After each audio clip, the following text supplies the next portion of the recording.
the weight had been lifted. I was back home. I felt like I had gone home again, right? And having the diagnosis just really, really helped. And I realized at that point that I needed to focus the work that I was doing on people like me with ADHD. You're listening to the No Labels, No Limits podcast with best-selling author Sarah Box. We focus on the mantra, no labels, no limits, no excuses. And now without further ado, please welcome your commanding coach with plenty of chutzpah and heart, Sarah Box. Hey there, No Labels, No Limits podcast listeners. Welcome back. I'm Sarah Box, your host of the No Labels, No Limits podcast, where we are on a mission to help individuals, teams, and organizations think outside the box, move beyond limiting beliefs and labels, and create a profound impact in their own lives and the world around them.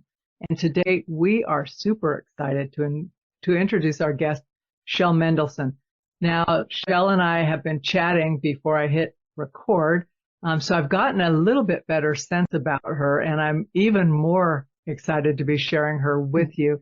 But let me give you a little bit of background. She has over 35 years of experience and a master's degree in counseling. She has dedicated herself to helping ADHD adults and young children discover fulfilling and sustainable career directions. Her journey, though, is a story of self-discovery, and she's faced her own career challenges and realized that her strengths extended far beyond a typical secretary role, which is where she started back in the day, as we say. You bred up. So over 3 decades ago, she found her true calling and has been passionate about it ever since. And that in and of itself is quite an accomplishment because many of us don't ever feel like we find our calling. Today, though, Shell works exclusively with ADHD adults and young adults seeking career direction and choosing the right path, which can lead to a joyful and purposeful life. And she's actually got a new book coming out that we're going to talk about a little bit later in the podcast. It's in final edits right now, but that's very exciting because it provides even more help to folks out in the world, either curious about this for themselves or for those they know and love. So with that, let's formally welcome Shell Mendelson to the podcast. Hi, Shell. Hi, Sarah. Great to be here, and thank you for the introduction. It was beautiful. Well, thank you. I've read a little bit about this, but let's assume people on our podcast have not yet met you, although I'm betting some probably have. But tell us a little bit about your own journey with ADHD and how you came to find your real life career. Oh my gosh, how many hours do we have here? Okay, I'll try and keep it brief. So just don't freak out. Okay. Now, I'll pay attention. Yeah, I went undiagnosed through the majority of most of my career, actually.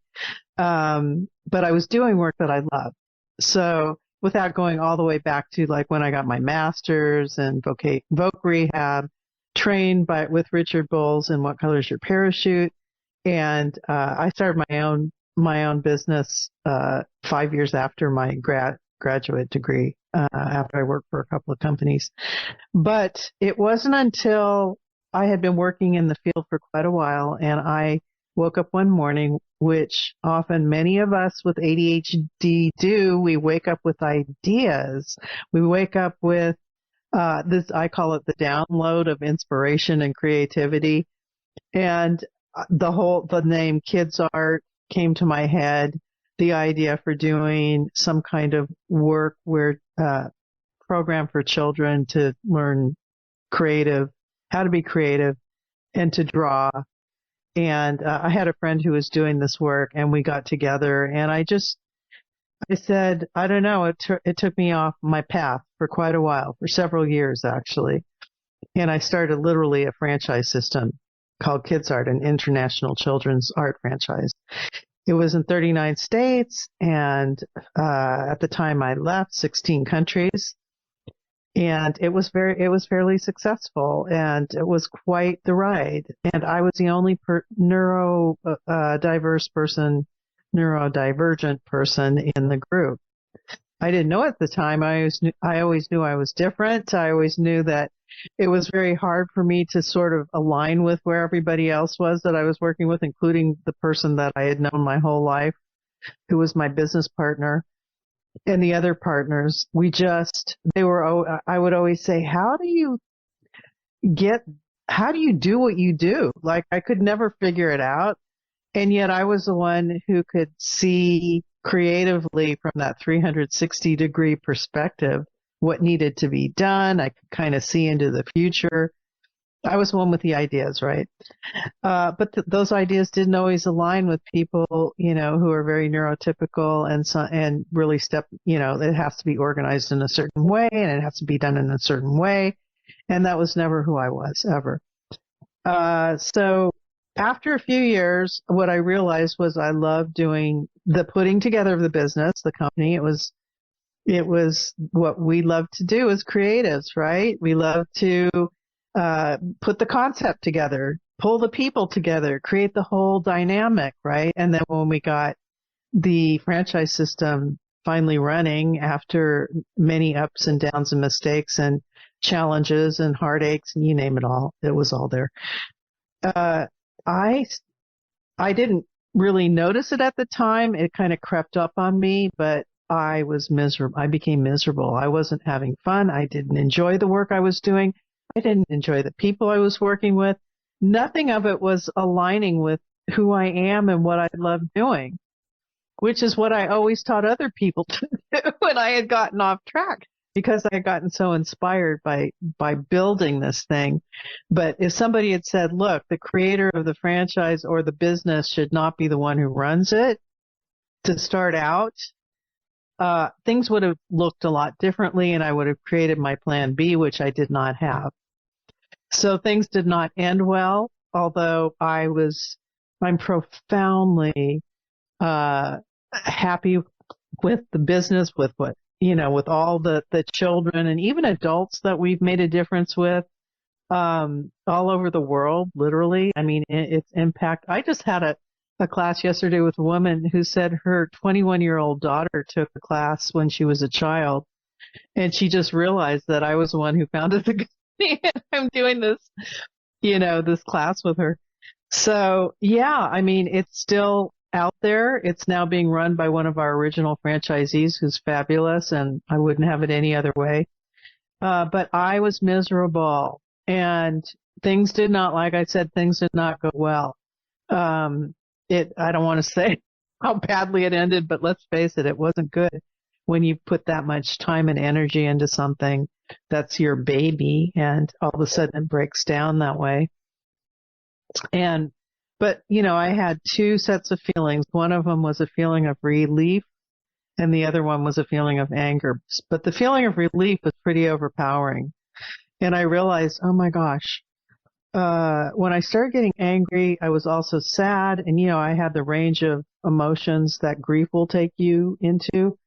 But I realized that there was something off that I needed to look at.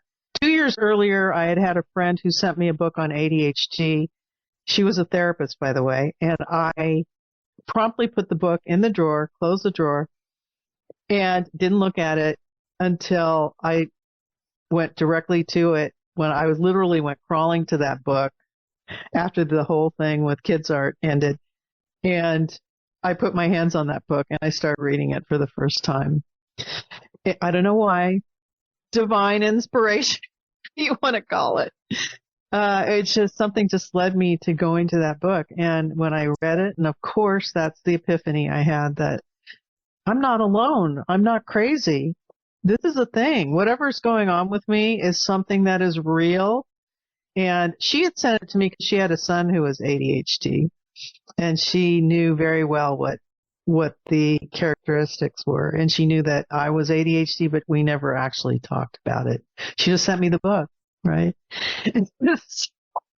So that book, you went to the book when it was the right time for you to see the book. Exactly. Yeah. I wasn't ready to look at it before everything blew up.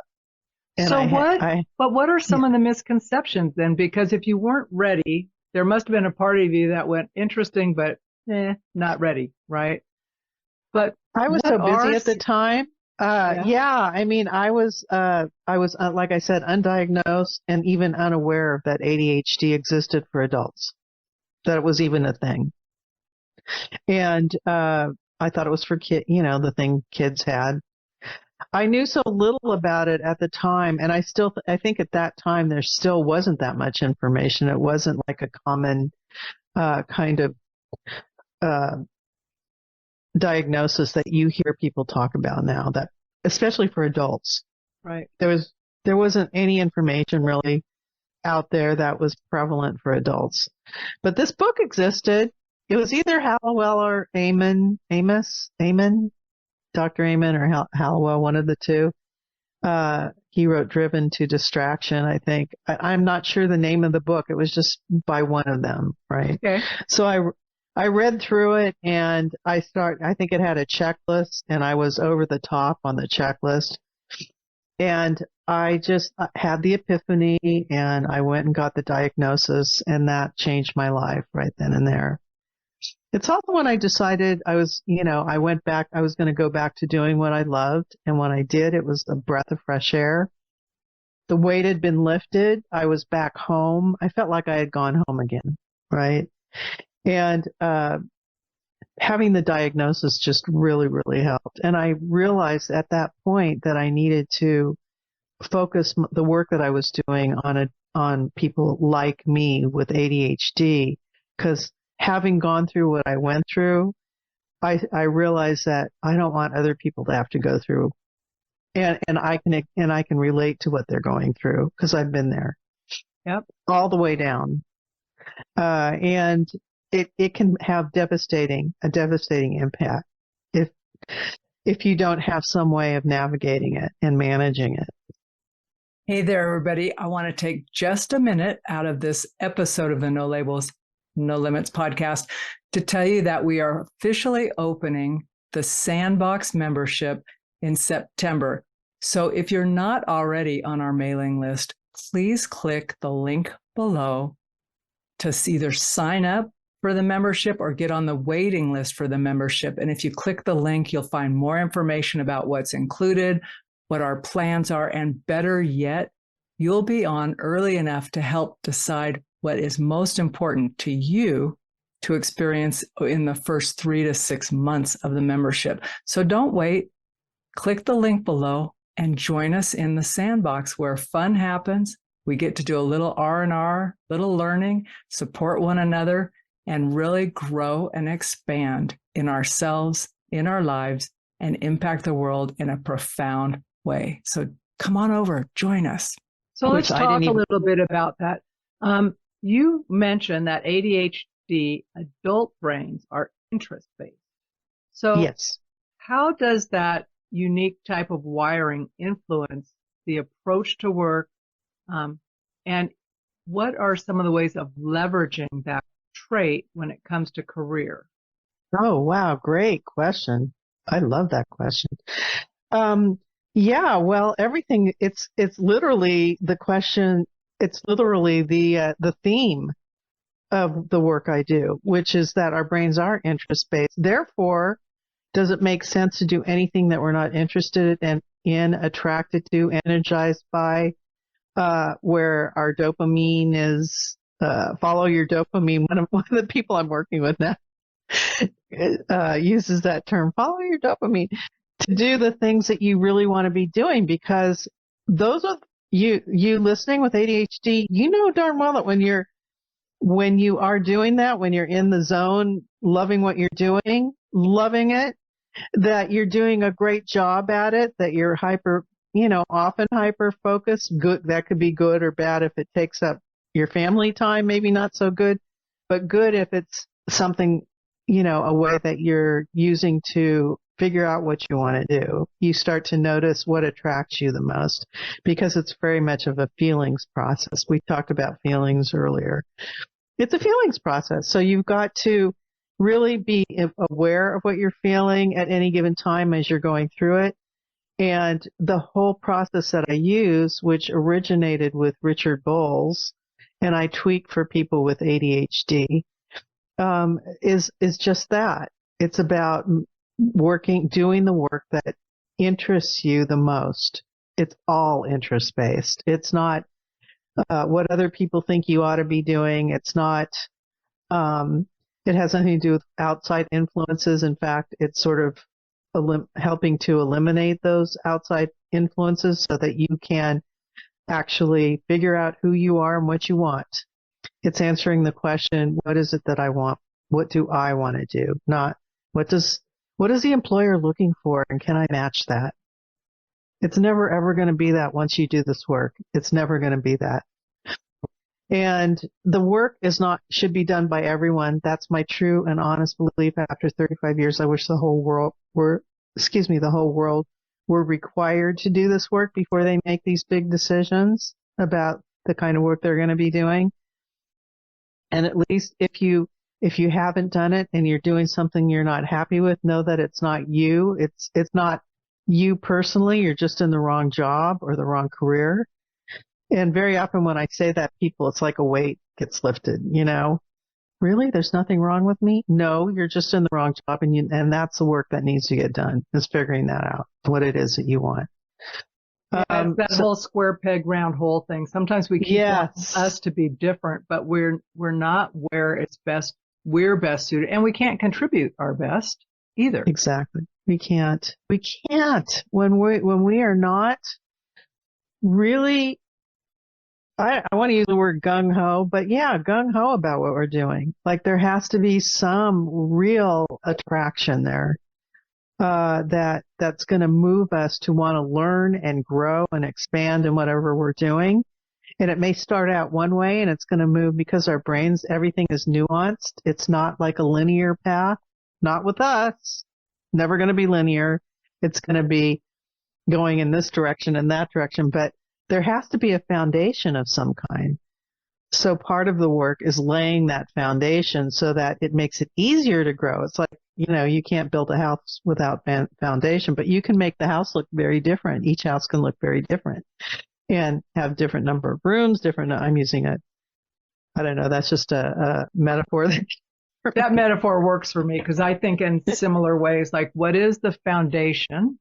So whether I'm working with an organization or a person and they've got a challenge, it's like, let's go back to your foundation. Let's see if there's something structurally or either implicitly or explicitly something's off. Like maybe the foundation's here and you think your plumbing's there, but there's no space for plumbing there. It's just pure concrete. There was no room for that.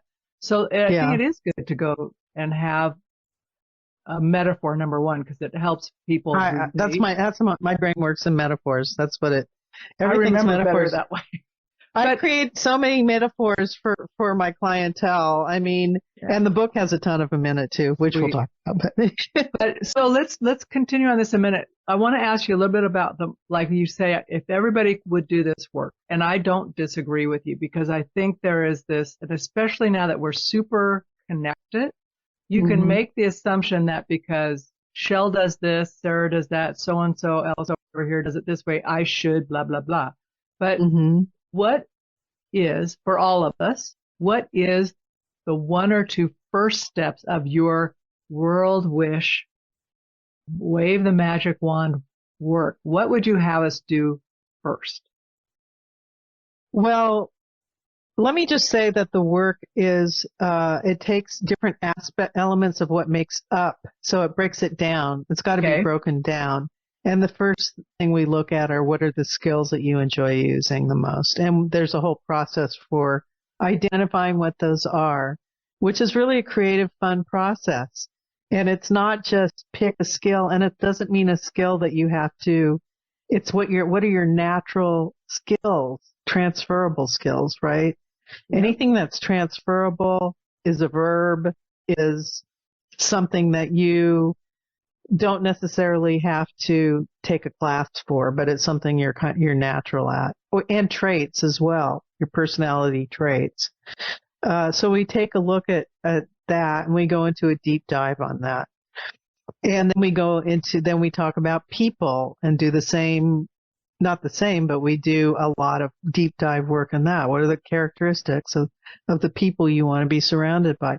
It's like it's kind of like when you realize that nothing's working and you're looking around at who you're working with. And if you're working for a corporation, for example, and all of a sudden somebody gets fired or somebody moves on or moves into a different position, and that was a person that you really connected with, and now they're replaced by somebody you can't even begin to align with and connect with, that for a person with ADHD, that can throw you completely off. And management styles of supervisors and managers can make a big difference. And when you're working, again, you don't have control over that, working in a corporation or working for someone else. But so the most you can do is having an understanding of the kinds of people or the characteristics of those people. It just gives you that information, so it makes it understandable why it's not working out. And conversely, does it make it understandable for like the people who you flourish around? Well, that's the whole point of it, is to find the people that you will flourish around. But if you're working in that situation now as you're going through this process, then it starts to become clearer and clearer why it's not working. And it takes the burden of, this is all, what's wrong with me?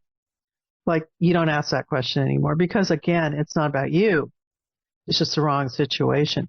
That's why a lot of people with ADHD do their own thing. They start companies, they start their own businesses, they work independently, like I do. That's what I do, and I've done that pretty much most of my career. After I'd laid the foundation by working with 2 companies, and that was part of my foundation, was to learn the ropes and learn how to navigate certain things and have other peers that I was working with.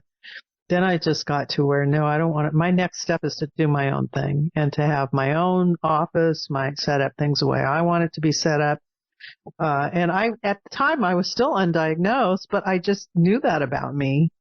So I was lucky. I was very lucky that I always followed my gut that way. Never looked back. Never once looked back. Can't imagine working for somebody. But, a lot of people that's not what this process is about, because there are plenty of people who do want to still work for other people for a while. However, what I say to them is, look, it may take 10 years. It may take 5 years. But at some point, you're going to want to get away from working for other people. With ADHD, it's pretty much inevitable. But at some point, there's going to be that tipping point where it's just not working out anymore.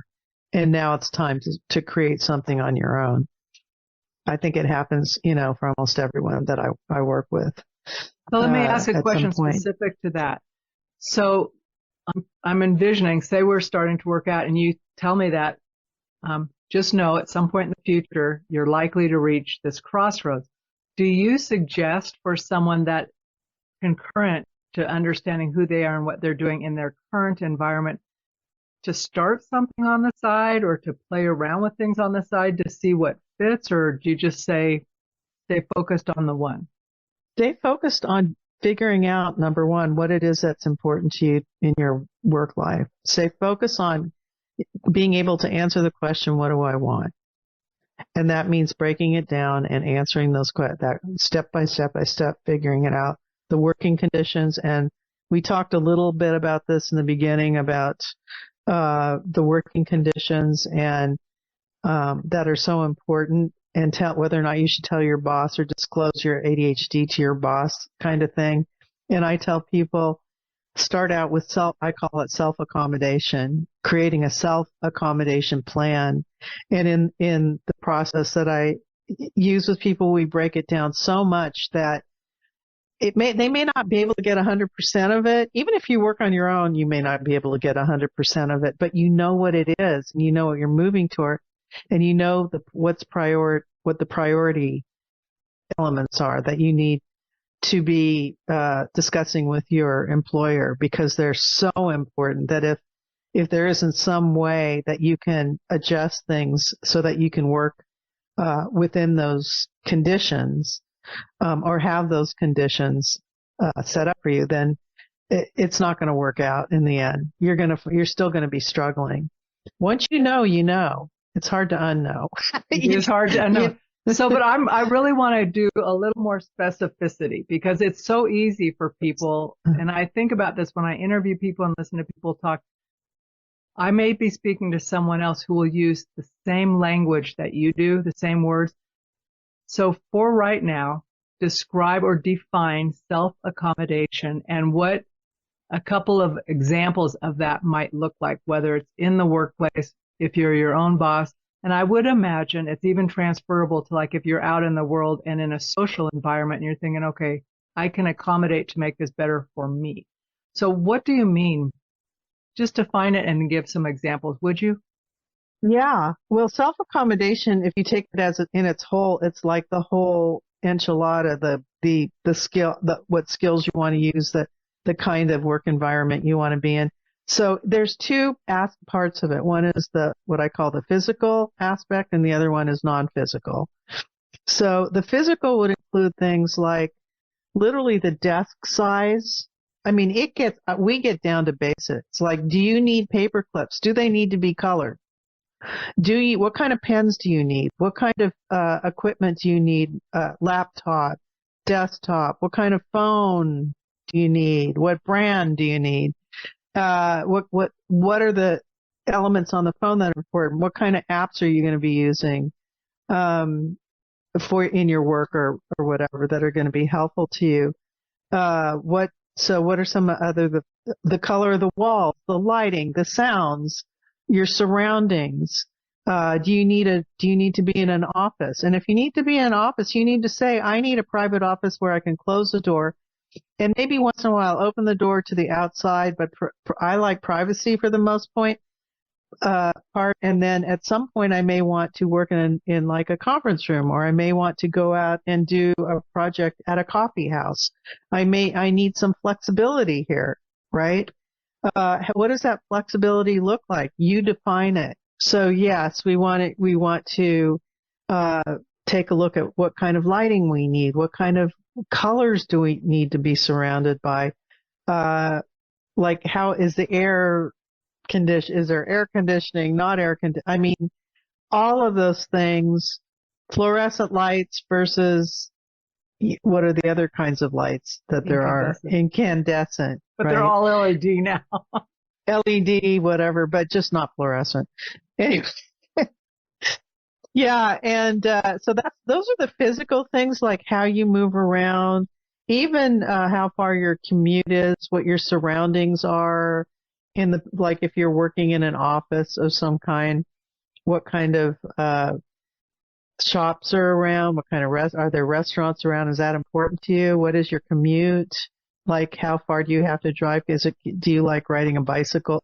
No, all of these things really are things that really are important and need to be addressed in detail. Okay.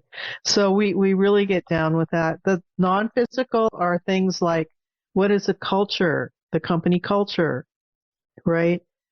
Is it conservative versus a little bit more progressive, right? In other words, is it very strict, conservative, like a dress code? Or is it more relaxed? Is there more open, what's the word I'm thinking of, where people get together and collaborating kind of, collaboration kind of situation? Is there an HR that listens to you, or is it strictly corporate based? Like they're there, they are there for the company, but do they actually try and help? And do they listen to you? All those elements that aren't necessarily physical, but they still impact you on a daily basis. Like flexibility, does it allow for you to get up and move around? Are you allowed to have pictures of your family where of course that would go back to the physical, but I think you understand. I mean, the culture of the company would pretty much dictate that as well.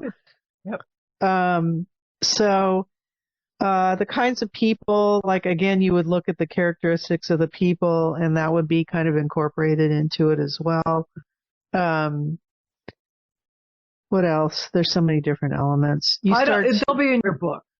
I mean, so Yes. I don't think we have to get down into the nitty gritty, but I do think what's helpful in what you just said was understanding there's a couple of different realms that you want to be clear on.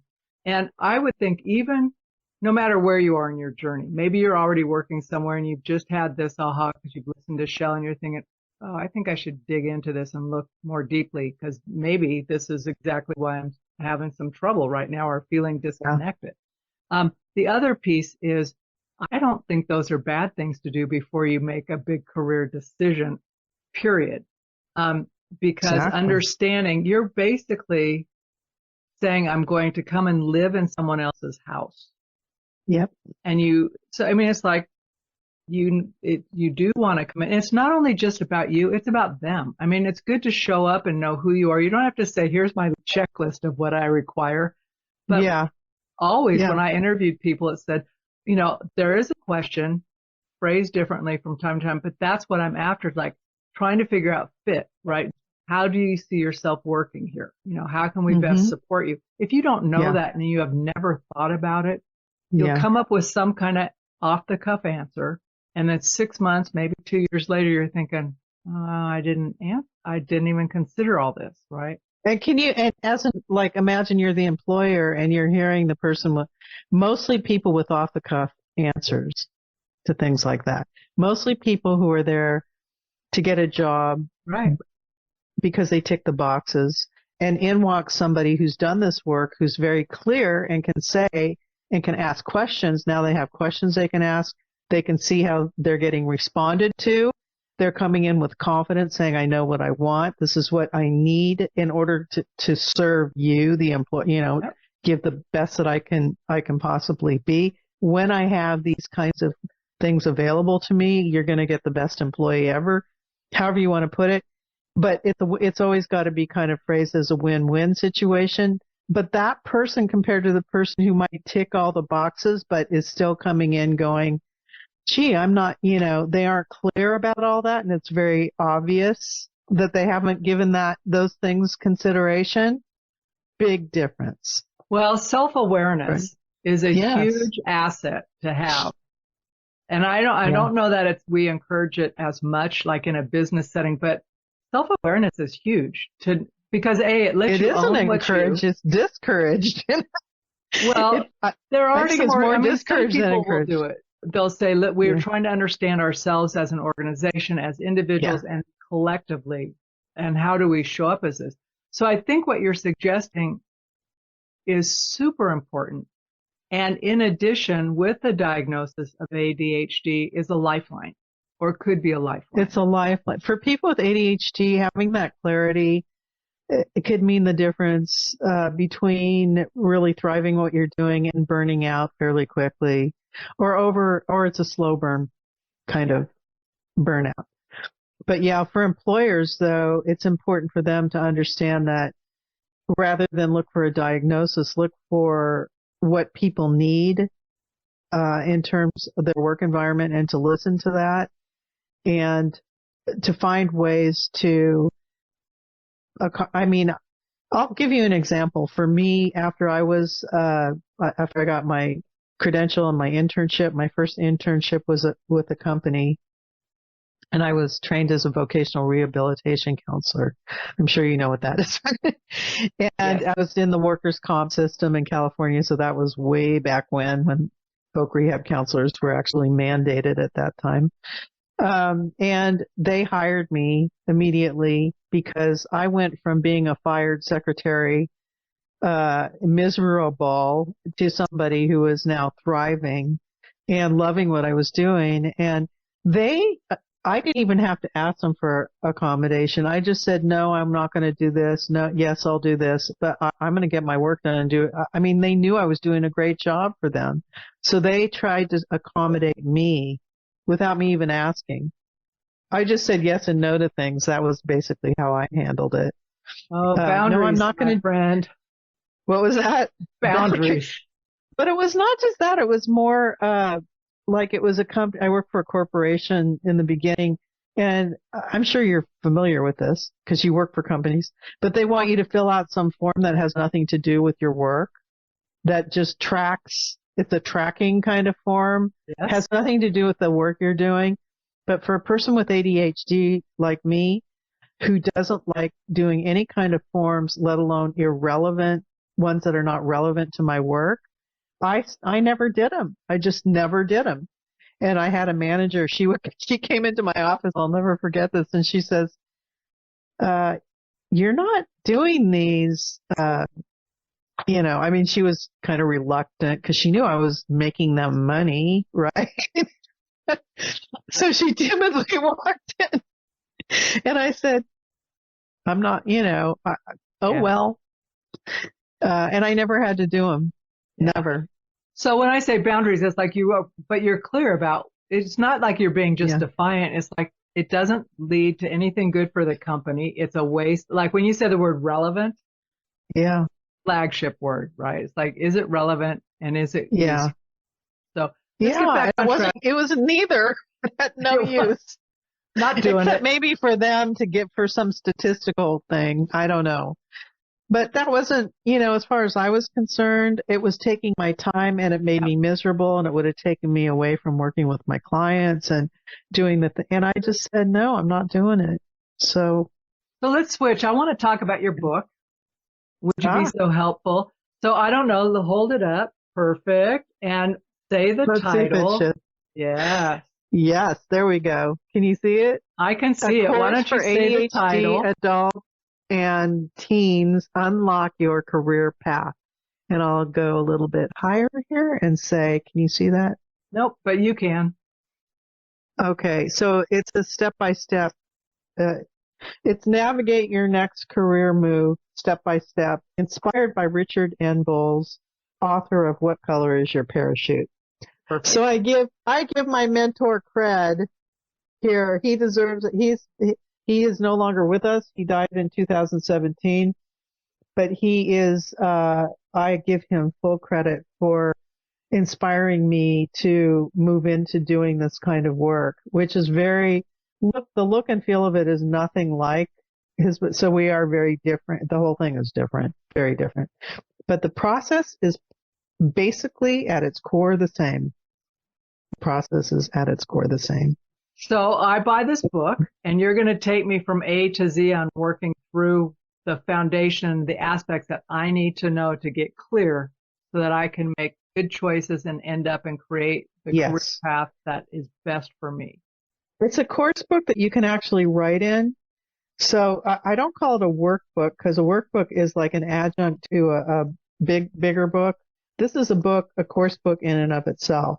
Okay. And it follows the course that I do almost exactly pretty much exactly with the people that in the master class that I do, where I have 6 people that I work with, called the Your Next Career Move Masterclass. And I've been doing that for 3 years, and that's what inspired me to finally do the book. I don't know what happened. It was one of those downloads, like, it's time. You can't. This is legacy time. I'm boomer age, right? So I'm ready. I got to leave something, and I can't serve everybody, and yet I want something that's going to reach out. I mean, I can't through marketing or whatever, social media. You're never going to reach the people you need to reach, all of them. So if I have something that I know is solid that people can get their hands on, and even if they can't take my class, not everybody's going to be able to do that. They can grab the book and they can work with other people. I always say it's something you need to do with other people to keep yourself accountable, because you can work through the steps and you can actually get what you need to make that defined decision, that really clear decision going forward. And I put it in book form, and I'm going to, so many things are hopefully going to happen after that, like an online kind of group thing that I can do with people. So many things. Yeah. But I'm seeing it as a resource for parents, for teachers, for students, of course, for organizations, for businesses, because I've had businesses, corporations send their people to me because they want to help them make a lateral move of some kind or define what they want to do within the company. And that's worked out really well too. Sweet. So it's the uses hopefully will be insurmountable. Is that the word? I don't.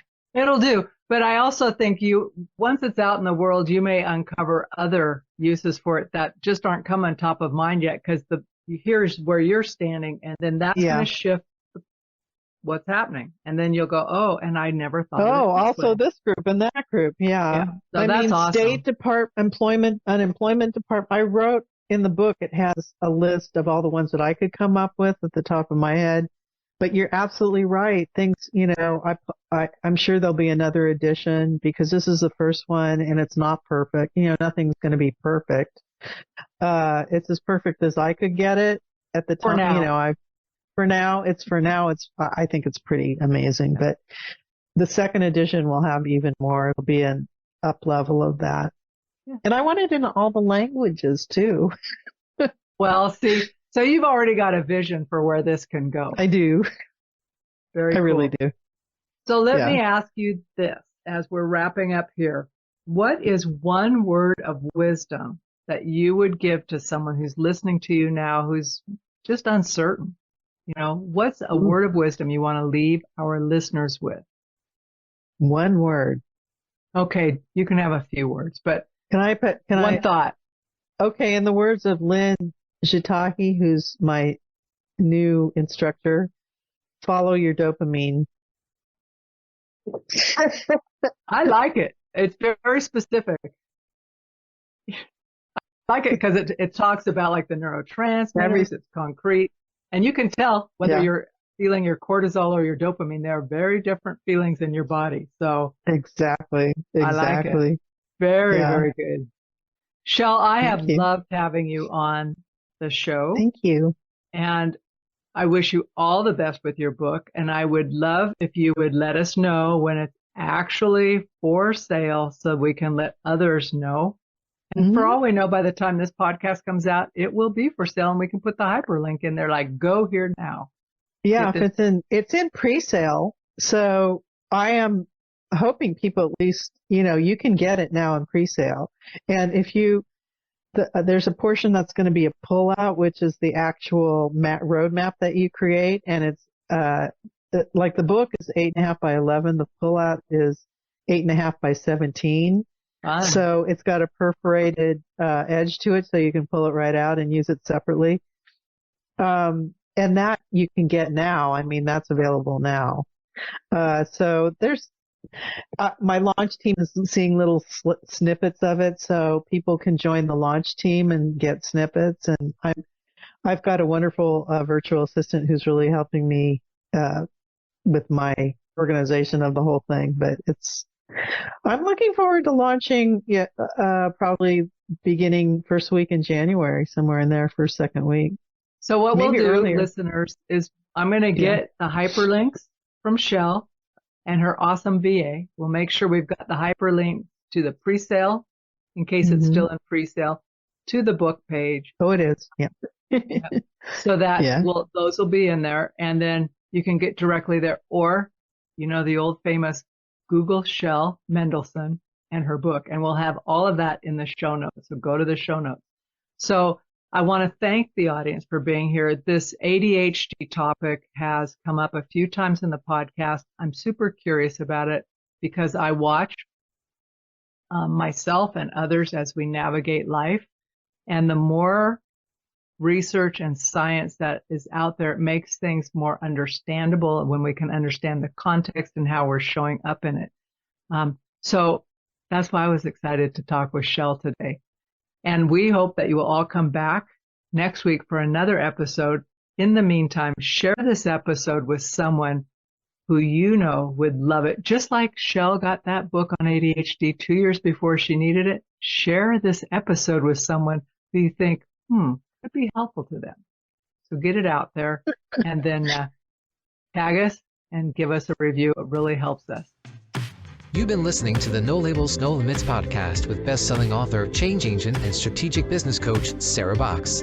You can grab the show notes and find out how to work with Sarah at sarahbox.com/No Labels, No Limits podcast. We'd love this podcast to reach as many people as possible. Please remember to rate, leave a 5-star review, and share the podcast with someone you think would get value from this conversation.